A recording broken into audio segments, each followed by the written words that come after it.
우리가 보고 들은 바를 너희에게도 전함은 너희로 우리와 사귐이 있게 하려 함이니 우리의 사귐은 아버지와 그의 아들 예수 그리스도와 더불어 누림이라. 우리가 이것을 쓰면 우리의 기쁨이 충만하게 하려 함이라. 우리가 그에게서 듣고 너희에게 전하는 소식은 이것이니 곧 하나님은 빛이시라. 그에게는 어둠이 조금도 없으시다는 것이니라. 만일 우리가 하나님과 사귐이 있다 하고 어둠에 행하면 거짓말을 하고 진리를 행하지 아니함이거니와 그가 빛 가운데 계신 것 같이 우리도 빛 가운데 행하면 우리가 서로 사귐이 있고 그 아들 예수의 피가 우리를 모든 죄에서 깨끗하게 하실 것이요. 만일 우리가 죄가 없다고 말하면 스스로 속이고 또 진리가 우리 속에 있지 아니할 것이요. 만일 우리가 우리 죄를 자백하면 그는 미쁘시고 의로우사 우리 죄를 사하시며 우리를 모든 불의에서 깨끗하게 하실 것이요. 만일 우리가 범죄하지 아니하였다 하면 하나님을 거짓말하는 이로 만드는 것이니 또한 그의 말씀이 우리 속에 있지 아니하니라. 우리가 예배를 드릴 수 있는 근거는요, 모든 것이 예수 그리스도로부터 출발한다라는 것을 지난주에 말씀을 드렸습니다. 다시 한번 우리가 이 말씀 한번 읽어보도록 할게요. 읽습니다. 또 내가 네게 이르노니 너는 베드로라. 내가 이 반석 위에 내 교회를 세우리니 음부의 권세가 이기지 못하리라. 아멘. 예수께서 예수님의 교회를 세우신다라고 했습니다. 그러니 이 땅에 있는 모든 교회는 정상적이고 정통적인 교회는 예수님의 것입니다. 그리고 그 안에서 예배 드리고 있는 저와 여러분들도 다 예수님의 소유입니다. 이것을 듣고 믿고 또한 드리는 사람들이, 예배를 드리는 사람들이 하나님께서 예배를 위해서 세워주신 그런 사람들임을 우리가 믿습니다. 그리고 또한 예배가 이 땅에 드리게 되었을 때 어떤 일이 있었는지 그것을 잘 알려주는 말씀이 있습니다. 그게 바로 누가복음 24장 50절부터 53절의 말씀입니다. 우리가 또 한번 읽어볼게요. 예수께서 그들을 데리고 베다니 앞까지 나가사 손을 들어 그들에게 축복하시더니 축복하실 때 그들을 떠나 하늘로 올려지시니 그들이 그에게 경배하고 큰 기쁨으로 예루살렘에 돌아가 늘 성전에서 하나님을 찬송하니라. 아멘.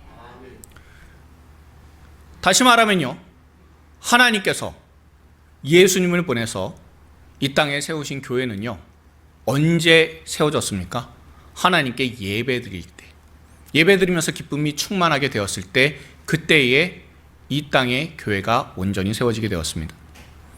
다시 말하면요, 이 땅에 성령의 강림하심으로 탄생한 교회는 예배의 기쁨 가운데 생일을 맞이하게 됐고요, 그 예배의 기쁨이 삶으로 이어지는 모습을 보였어요. 제가 어린 시절에요, 시골에서요, 구판을 벌인 것을 본 적이 있습니다. 가운데 보면요, 무당이 열심히 춤을 추고 뛰고 있어요. 그리고 모든 사람들 가운데 앞쪽에 있는 사람들, 그 모인 사람들 가운데 앞쪽에 있는 사람들이 열심히 연신 허리를 굽히면서 손으로 빌고 있었습니다. 지금 생각해보면요, 구슬하던 무당들은요, 거의 혼신의 힘을 다했습니다.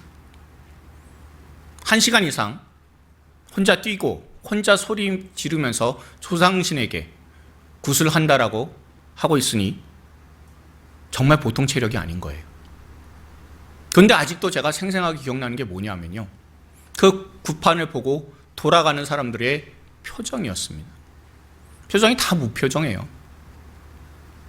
그냥 그 무당만 만족한 표정을 가지고 돌아가는 것을 제가 그때의 기억을 가지고 생각을 해보면, 그러면 참 열심이기는 한데 뭔가 남아있는 것은 하나도 없는 그런 모습이다라는 겁니다. 지금 생각해보면요, 무당이 굿을 끝내고 돌아가는 건 퇴근하는 거잖아요. 오늘 말씀 묵상하다 보니까 그 어린 시절에 구판을 벌인 무당의 기억이 떠오르는 거예요. 제가 목사면서요, 이 교회가 내 직장이 되어 있지는 않은지 다시 한번 생각해 봅니다. 그리고 우리가 지금 드리는 예배가 목사 한 명만 만족하고 제가 집례하고 있는 이 예배가 혹시 내 업무가 되어가고 있지는 않은지 다시 한번 돌아보게 됩니다. 이전에 읽었던 책 중에 1세기 교회 예배 이야기라고 하는 책이 있어요. 책의 크기가 굉장히 작습니다. 그리고 페이지도 한 70페이지 정도 되니까 마음만 먹으면 1시간 만에 읽을 수 있는 작은 책입니다. 근데 이 책에는요, 처음에 기독교 예배에 참석한 이방인에 대한 내용이 나와요. 그리고 그 사람이 이렇게 마지막에 책 끝에서 결론을 내고 있습니다. 제가 한번 읽어볼게요. 내 예상과는 달랐지만 대체로 그날 저녁이 즐거웠다. 그리고 모인 사람들은 인상적이었고 그들의 말과 행동에는 확실히 무언가가 있었다. 그러나 그들의 모임은 종교적인 관점으로는 이상했으며 당혹스러웠다. 다음에 이 모임에 참석하리라는 확신은 없지만 초청한다면 응할 것 같다라고요. 이 책 주인공은요, 기독교를 전혀 모르는 1세기 사람, 지금으로부터 2000년 사람입니다. 2000년 전 사람이에요.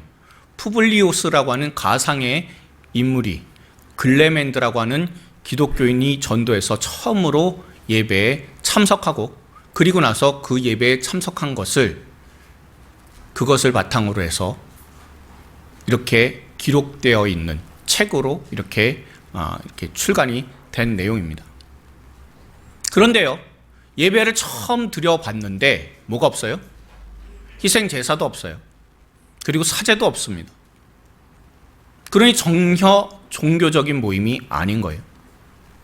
당시 1세기 때 2000년 전에 로마에서 드리던 제사하고는, 이방신에게 드리는 제사하고는 영 딴판인 거예요.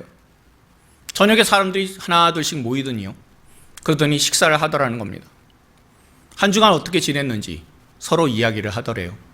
그리고 기도할 것이 무엇인지 서로에게 권면하고 돌아보고, 그리고 그 기도할 것에 대해서 서로 이렇게 마음에 담아두는 그런 모습이라고 하는 겁니다. 그러다가 어느 순간에 포도주와 빵을 들더니 십자가의 예수님에 대해서 이야기를 하더라는 거예요. 그리고는 사도들이 보낸 편지를 서로 읽으면서 간절히 기도하고 마치게 되었다는 겁니다. 확실히 로마 제국에서 우상에게 바치는 그런 제사하고는, 화려한 제사, 시끌벅적한 제사하고는 완전히 다른 모습이었다라는 거예요. 당시 종교적인 모습하고는 영 이상해서, 영 딴판이어서 이 예배 모임 안에는 뭔가가 있는 것이 있구나라는 생각을 가지고는, 그리고 다시 초청하면 다음번에는 내가 한 번 더 와야지 라고, 그렇게 이 책이 끝이 나요. 이 책 읽으면서 그런 생각을 했습니다. 우리 교회도 예배를 이렇게 드리기 전에 먼저 식사를 하고 서로 이야기를 나누는 가운데 서로가 기도 제목도 나누고, 그러다가 예배를 드리면 어떨까라는 생각도 해봤습니다. 자, 여러분들은요, 이런 예배가 있다면 참석을 하시겠습니까? 아니면 뭔가 식사도 아니고 예배도 아닌 것 같은 그런 느낌이 들어서 산종목교에서 드리는 예배를 거부하시겠습니까? 이전에 전도사 시절에요, 제가 섬기는 교회 컴퓨터 부품을 사려고 용산에 나간 적이 있어요. 서울 용산이에요. 필요한 부품을 사고 조금 쉬고자 카페에 들어갔습니다. 그때가 대략 12시쯤 된 것 같아요. 그런데 제 옆에 테이블에 웬 남자 3명이 각자가 따로따로 이렇게 모였습니다. 그리고 각자 커피와 샌드위치를 주문하고 테이블에 앉았어요. 그러더니 조용하게 기도하고는 간단한 담소를 하고, 그리고 식사를 마쳤습니다. 그 이후에 성경책을 꺼내더라고요. 성경책을 꺼내서 공부를 하고는 그 주의 담임 목사님의 설교를 다시 한번 묵상해보는 그런 시간을 가졌습니다. 그리고 내 삶에 이렇게 적용할 거야 라고 하고는 다들 마무리 기도를 하고 각자의 직장으로 돌아갔어요. 대략은 한 15분 조금 넘었던 것 같아요. 저는 그 모습을 보면서요, 1세기 때, 초대교회 때 예배를 드렸던 그 모습이 이런 모습이 아니었을까라고 생각을 해봤습니다. 예배가 어느 특별한 장소뿐만이 아니라 각자가 생활하던 자리에서 예수님의 이름으로 모이는 곳이 바로 예배이자 교회다라는 생각이 들었어요. 예수님께서 하신 말씀을 기억해 보십시오. 우리가 마태복음 18장 20절의 말씀을 한번 읽어보도록 하겠습니다. 읽습니다. 두세 사람이 내 이름으로 모인 곳에는 나도 그들 중에 있느니라. 아멘. 처음에 우리가 읽었던 것처럼 예수님께서 세우시는 교회는 내 교회라고요. 예수님의 교회예요. 그런데 그 예수님의 교회는 두세 사람의 적은 인원이 모였어도 거기에 예수님께서 함께 하시면 그곳이 바로 예배이고 그들이 드리는 것이 바로 예배 드리는 교회이다라는 것을 분명히 알려주는 말씀이에요. 그러면 여러분 중에 이런 말씀하시는 분들 있으실 겁니다. 목사님, 그러면 굳이 주일날 우리 교회 안 나와도 됩니까? 각자 모여서 성경 공부도 하고 예수님의 이름으로 기도를 하면 우리가 지금 예배 드리고 있는 이 시간은 낭비하고 있는 겁니까? 라고 하실 분들도 있으실 거예요. 그러면요, 저는 이렇게 말씀드리고 싶습니다. 딱 3가지만 잘 지키시라고. 매주 정해진 시간에 정해진 장소에 모여서 경건하게 하나님의 말씀을 익히시고, 그리고 성령 하나님의 인도하심에 따라 서로의 기도의 제목들을 나누시며, 그리고 주변의 사람들이 봤을 때 저런 모습도 참 경건한 예배구나 라고 인정을 받으신다고 한다면 저는 여러분들이 예수님의 이름으로 모여서 따로 예배 드리시는 것에 대해서 분명히 찬성하는 사람입니다. 그런데요, 한번 생각해 보십시오. 이 3가지 다 잘 지키기가 힘들잖아요.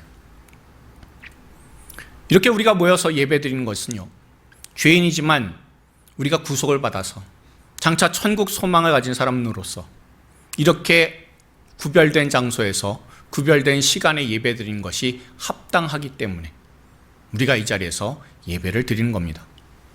학생들 한번 생각해 보세요. 학생들이요, 멀쩡한 집이 있어요. 집 방도 있어요.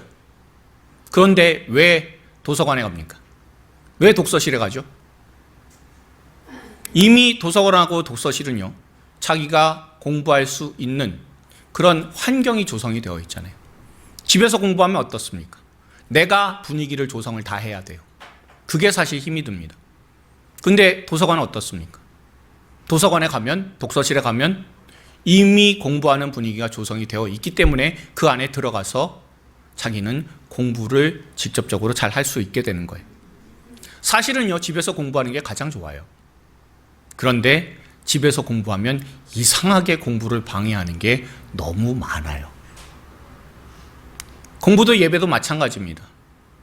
정해진 장소, 정해진 시간에 나와서 규칙적으로 올바르게 예배 드리는 것, 그것이 하나님께서 구하시는 예배입니다. 오늘 본문은요, 우리가 드리는 예배의 본질이 무엇인지 정말 잘 알려주는 말씀이에요. 가장 많이 오늘 본문에서 반복이 되는 단어가 무엇입니까? 3절과 6절, 7절에 나오는 사귐이라고 하는 단어예요. 이 사귐이라고 하는 단어는요, 헬라어로 코이노니아라고 해요. 나눔을 통해서 사귀게 되니까, 그러니까 사귐, 친교, 교제라고 하는 그런 의미를 갖고 있습니다. 근데 중요한 거는요, 나누는 거잖아요. 자, 나누려면 뭐가 있어야 되는 거잖아요. 뭐를 가지고 있어야만 사실은 나눈다라는 것을 말할 수가 있습니다. 그런데 10절을 보십시오. 그의 말씀이라고 되어 있으니 말씀이 바탕이 되어서 나누는 것, 그게 바로 사귐이고 교제다라는 것임을 우리가 알 수 있어요. 그리고 말씀이 바탕이 되어서 나눌 때 그 원칙은요, 말씀이 그 속에 있도록, 그냥 읽고 지나치는 말씀이 아니라 그 말씀이 속에 있을 때 그것이 바로 예배다라는 것임을, 예배의 핵심이다라는 것임을 우리가 깨닫게 됩니다. 다시 말하면요, 교회는 예배드리는 공동체예요. 그런데 말씀이 육신이 되어서 오신 예수님을 바탕으로 해서 하나님과 교제하는 게 예배고요.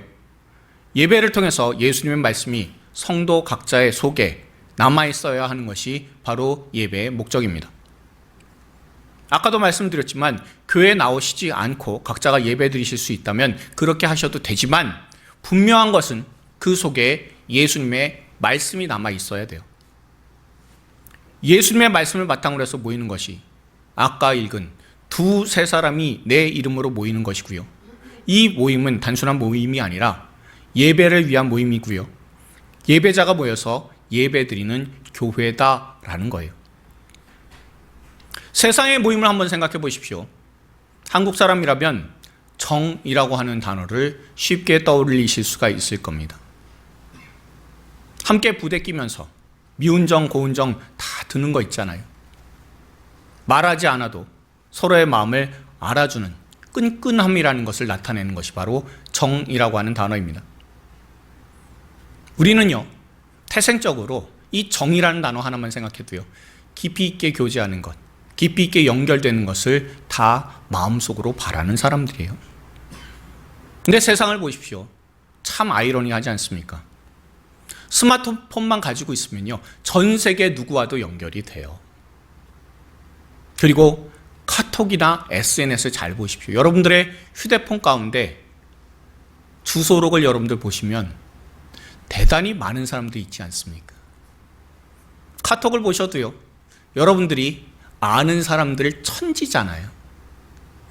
최소 100사람들은 다 있으시잖아요. 그렇지 않습니까? 그런데 그렇게 많은 사람들이 카톡에 아니면 주소록에 있음에도 불구하고 선뜻 여러분이 전화를 걸어서 여러분들의 마음을 나눌 수 있는 사람은 몇 명이나 있습니까? 갑자기 어느 순간 전화해서 보고 싶다고, 나 한번 만나자고 했을 때 나올 만한 사람은 그 카톡에 나오는 주소록에 혹은 여러분들의 핸드폰의 주소록에 있는 그런 사람들 중에 몇이나 됩니까?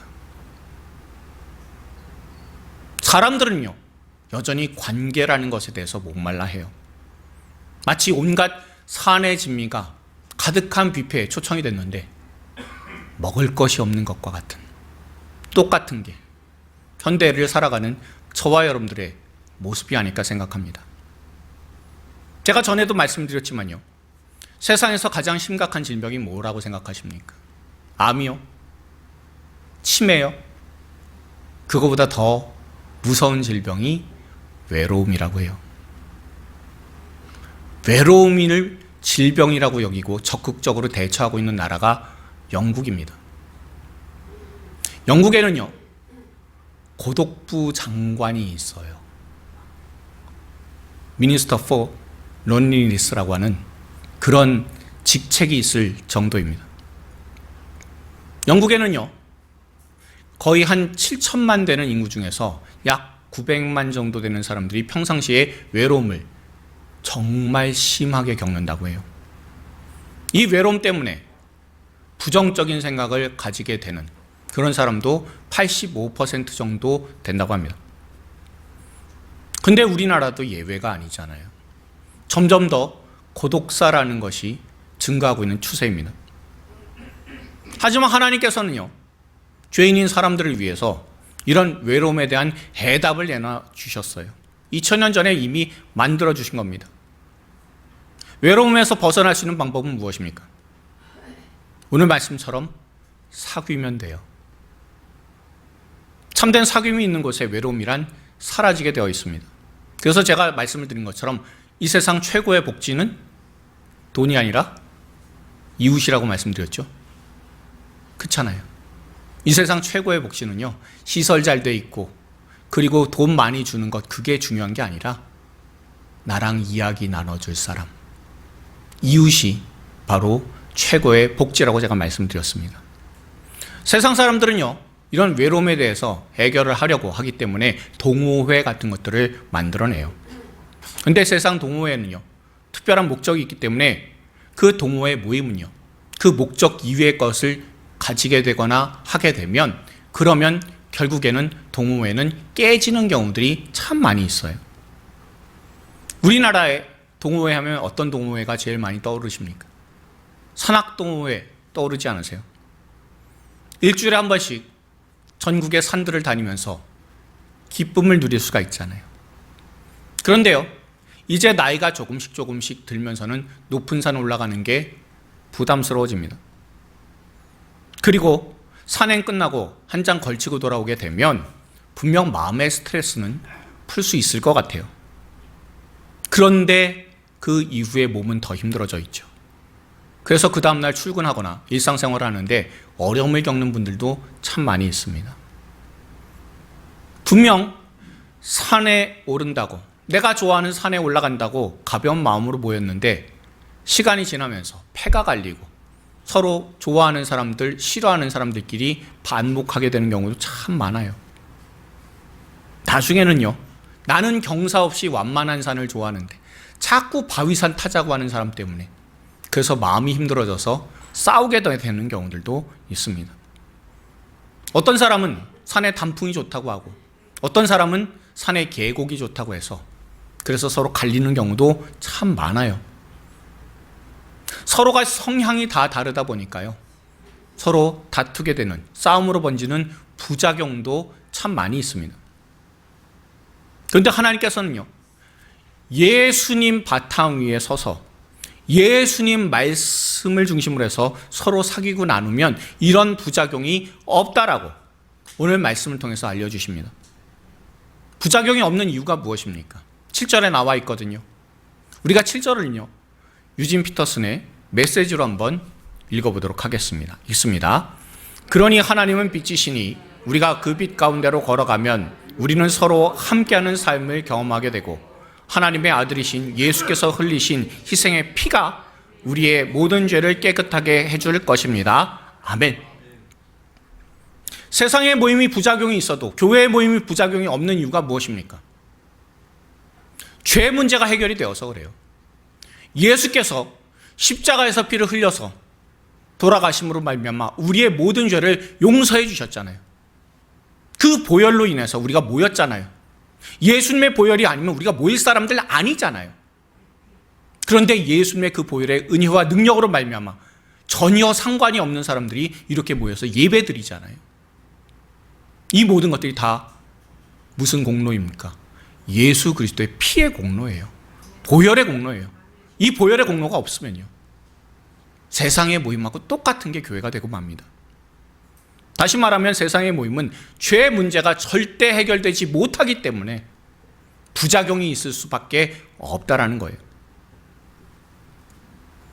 오늘 말씀 묵상하니까요, 예전에 제가 목회할 수 있도록 용기와 힘을 제게 공급해 줬었던 교회가 생각이 났습니다.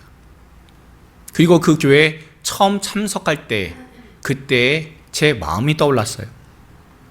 이 교회는요, 좀 특별한 게 담임 목사님이 설교하기 10분 그 전에 한 10분 정도 성도들이 나와서 자기 간증을 해요. 간증이, 우리는 이렇게 생각을 합니다. 예수님 믿었더니 술도 끊고 담배도 끊어서 건강해졌다고. 예수님 믿었더니 자녀들 좋은 대학 가고 좋은 직장 잡아서 그래서 좋아졌다고. 예수님 믿었더니 나는 세상에서 성공하게 되었다라고. 그리고 부자가 되었다라고. 이런 간증들을 우리는 생각을 합니다. 그런데 그 교회 간증은 그게 아니에요. 간증 대부분이 뭐냐면요, 지금 내가 고난을 겪고 있고 지금 내가 대단히 아프다라는 얘기를 해요. 특히 자기 사업과 이 모든 게 망해서 자녀들이 가출하고 엇나가서 심지어는 배우자가 바람을 피워서 너무 힘들고 자기 영혼이 아프다고 괴롭다고 그렇게 하는 간증이 대부분입니다. 이런 간증들을 들으면요, 마지막에 어떻게 되는 게 맞습니까? 하나님 믿었더니 내가 망했어도 다시 사업을 일으킬 수 있었다고. 하나님 믿었더니 이제 자녀들이 정신 차리고 집으로 돌아왔다고. 하나님 믿었더니 배우자가 마음 고쳐먹고 다시 가정으로 돌아왔다라고. 그런 결과가 있어야 된다고 우리 생각하잖아요. 근데 그렇지 않아요. 여전히 사업은 위기입니다. 자녀들은 게임이나 알코올 등 중독에 빠져 있어요. 그리고 배우자는 아예 집을 나가버렸습니다. 그런데 항상 이런 간증 끝에 어떤 간증이 있냐면 이런 거예요. 하나님께서 합력하여서 선을 이루실 것을 내가 믿는다고 그리고 지금은 고통스럽지만 합력하여서 선을 이루신 하나님만 바라보며 오늘 내게 주신 삶을 올바르게 살아가고자 합니다 라는 다짐으로 다 끝나요. 심지어는요, 저는 이런 간증을 들어본 적이 있습니다. 교회에서는요, 그 교회에서는 구역원들끼리, 이렇게 같은 성향을 가진 구역원들끼리 모여서 구역을 이루면, 그러면 그 구역의 이름은 구역장하고 구역원들이 서로 의논해서 구역 이름을 짓는다고 해요. 근데 구역 이름이요, 산들바람이에요. 이름은 참 좋은데 산들바람은 얼마나 좋습니까? 그런데 산들바람인데 의미를 알고 나면 살벌합니다. 배우자든 자기 자신이든 바람을 한두 차례 피운 사람들이 모인 목장이에요. 구역이에요. 그래서 한두 번밖에 안 했다고 산들바람이에요. 그럼 그 교회에 어떤 구역도 있을까요? 태풍도 있고요, 폭풍도 있어요. 태풍하고 폭풍이면 대략 한 서너 차례 이렇게 바람을 피워서, 그래서 가정이 깨어질 위기까지 갔었던 사람들 다 모아놓은 구역이란 뜻입니다. 여러분 한번 생각해 보십시오. 구역 이름을 그렇게 지으면요, 얼마나 민망하겠습니까? 다른 교인들이 이렇게 생각 안 할까요? 아, 저 구역 사람들은 참 아찔한 사람들만 모아놨구나. 내가 저 사람들하고는 교제하지 말아야 되겠다. 큰일 나겠다. 그런데요, 부작용이 없어요. 왜요? 아예 산들바람, 태풍, 폭풍 이렇게 했으니까 교회 교인들이요, 네, 저 사람하고는 어울리지 말아야 되겠다라고 다짐하지 않겠습니까? 나도 휘말리면 큰일 나겠다 싶어서 피하지 않겠습니까? 다시 말하면요, 남들이 이미 다 안다는 거예요. 남들이 다 아니까 암묵적으로 감시를 받아서 다시는 바람 필 생각 못하게 된다는 겁니다. 그리고 바람 피우고 싶은 그런 마음들 점점 더 가지게 되어서 이제는 삶에 악한 습관들을 버리게 된다는 거예요. 죄에서 멀어지게 되니까 부작용이 없어지잖아요. 내 죄를 고백하게 됨으로 말미암아서, 그래서 부작용이 다 사라지는 것, 그것이 바로 예수 그리스도 십자가 보혈의 능력인 줄로 믿습니다. 그리고 더 중요한 것은요, 악한 습관을요 끊게 된다는 것이 강제적인 게 아니라 자발적으로 한다는 거예요. 악한 습관과 못된 생각들을 끊게 되는 그런 일이 왜 가능합니까? 오늘 본문에 나오는 것처럼 예수 그리스도하고 사귀기 때문에. 사귀면 닮아가잖아요. 예수님을 점점 더 닮아가다 보니 그 마음과 생각 가운데서 악한 것들이 다 떠나가게 돼요. 예수 그리스도와 날마다 사귀게 되면요, 삶의 부작용이 사라지게 됩니다. 예수님 믿으니까요, 과거에 내가 어떤 짓을 저질렀든지 그것이 숨기고 싶은 과거로 남지 않고요, 이런 죄인도 구원해 주신 하나님의 은혜가 저와 여러분들의 마음속에 남게 돼요. 신대원의 전도사 시절에 저보다 조금 젊은 전도사가 저한테 찾아왔어요. 형, 예전에 직장 생활할 때 룸사롱 한번 가보셨어요? 그랬더니 응 이라고 제가 대답을 했습니다. 그랬더니 이렇게 물어보더라고요. 그러면요 형, 그러면 룸사롱의 구조 좀 자세하게 알려주세요 라고 묻더라고요. 그래서 대답을 했습니다. 그거 왜 그러냐고. 그랬더니 자기 자신은 설교를 할 때 실감나게 설교를 하고 싶어서, 그래서 구조를 알고 자세히 얘기를 해주고 싶다는 거예요. 그래서 제가 이렇게 얘기했습니다. 교인들이 원하는 것은 다른 사람들의 체험이 아니라 네가 직접 체험한 것 듣고 싶다고 해. 그래서 다른 사람이 하는 얘기는, 다른 사람에 대한 얘기는 별로 관심이 없어. 굳이 네가 알고 싶다면 나랑 지금 당장 룸사롱 가자. 내가 너를 위해서 그렇게 얼마든지 해줄 수 있어. 어때? 그렇게 얘기했더니 손사래를 치고 내뺐습니다. 과거에 악한 모습이 있었어도요, 하나님께 자백하고 새 마음으로 살아가는 사람들을 하나님께서는 선하게 인도해 주세요. 우리나라에 일어난 유명한 부흥 운동 중에 가장 유명한 것이 1907년에 일어난 평양 대부흥 운동일 겁니다.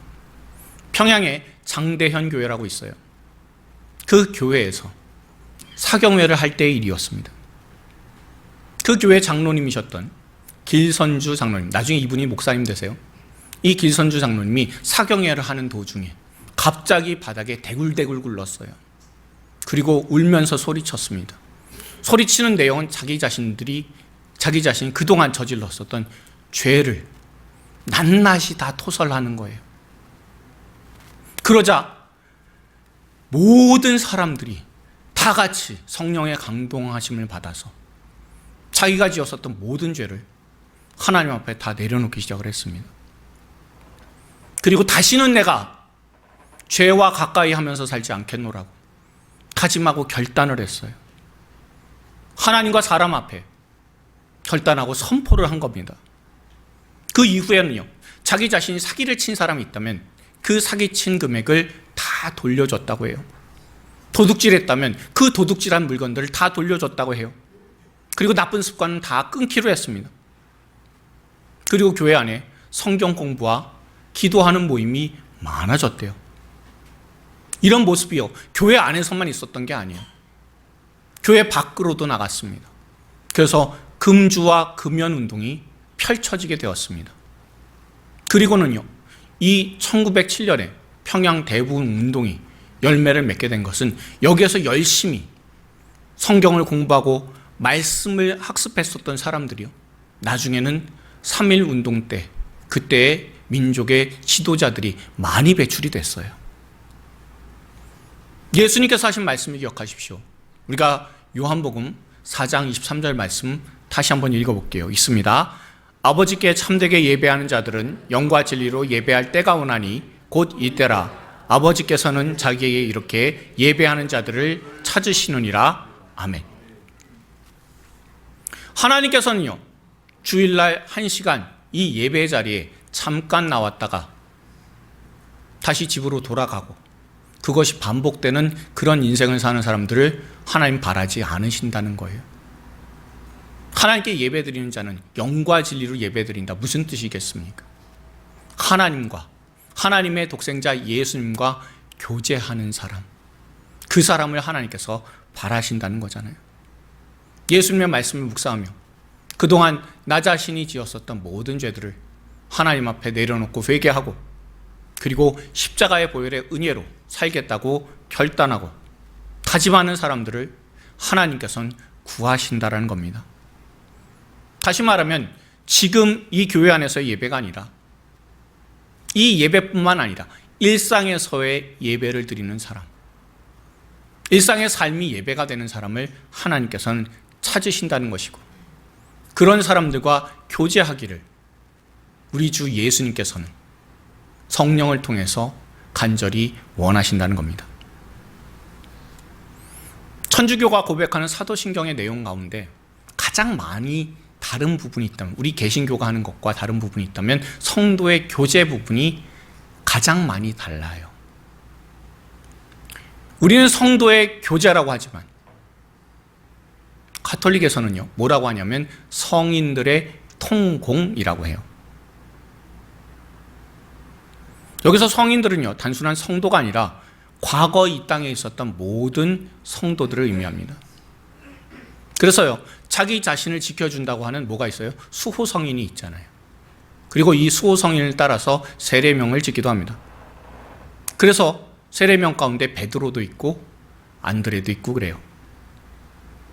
이런 이유는요, 내 신앙이 연약하니까 과거에 있었던 신앙이 좋은 선배들의 그 공로를 내가 빌리겠다는 뜻입니다. 그래서 사귐이라고, 교제라고 하지 않고 통공, 다시 말하면 공로가 통한다는 거예요. 그러나 성인이라고 하는 과거 믿음이 좋은 사람들의 공로가 나한테 미칠 리가 없잖아요.